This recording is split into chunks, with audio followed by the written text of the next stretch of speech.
Nagawang pataobin ng TNT Tropang Giga, ang visiting team na Eastern, kung saan waiting na ang twice to beat TNT, sa semifinals ng PBA Commissioner's Cup.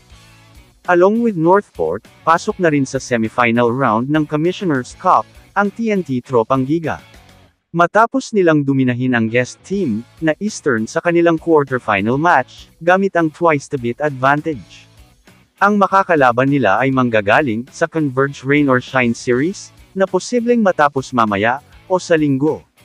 Ang mga salita ni Coach Chot Reyes, mula sa nakaraang pagkatalo, ay nagpasiklab ng apoy, sa star na si Jason Castro, habang ang TNT ay nanalo laban sa Eastern. Dahil wala na ang Hong Kong-based squad, hinihintay na ngayon, ni Jason Castro, at ng TNT Tropang Giga.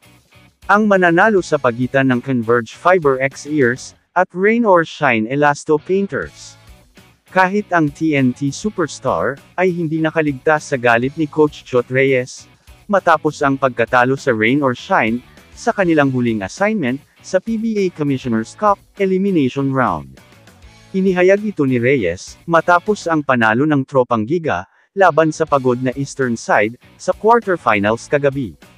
Kinuha ito ni Castro ng propesyonal, at tumugon sa malaking paraan. Na nagtala ng 16 na puntos, 3 rebound, 3 assist, at 1 steal. Habang ang TNT, ay nagmarcha sa semifinals, na ikinatuwa naman ni Reyes. Bukod kay Castro, umarangkada rin, sina Rondejales Jefferson, at Ray Nambatok.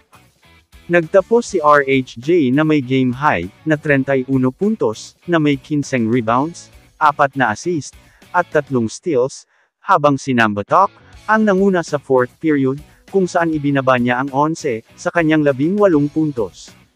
Ang Spitfire guard ay mayroon ding 4 na assists. Habang ang Tropang Giga, ay lumabas na puno ng lakas. Ang guest team, ay mukhang napagod, matapos maglaro ng kanilang ikalawang laro, sa loob ng 24 oras. Galing ang Eastern sa pagkatalo, sa Taoyuan Pilots, sa East Asia Super League. Ilang oras pagkatapos ng pagdating sa Ninoy Aquino International Airport, kinailangan ng mga bisita, nakaladkarin ang kanilang mga sarili, sa Ninoy Aquino Stadium, at sumabay sa well-rested TNT. Nanguna si Hayden Blankley sa koponan, na may 24 puntos, 7 rebound, at 2 assist. Habang si Cameron Clark, ay may 16 na puntos, at 8 rebound. Sinisisi ng Eastern coach, ang abalang schedule para sa mga pakikibaka ng koponan.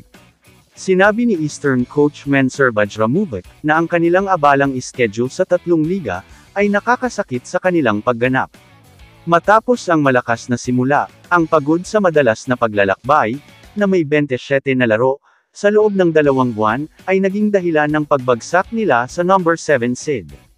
Inaasahan niya ang mas mahusay na pag-i-schedule, dahil ang paglalaro ng 2 laro, sa loob ng 34 na oras, ay masyadong nakakapagod. Sa kabila nito, ipinagmamalaki niya ang pagsisikap ng kanyang koponan laban sa TNT. Kamusta mga idol? Sports Zone PH, para sa sports news and update.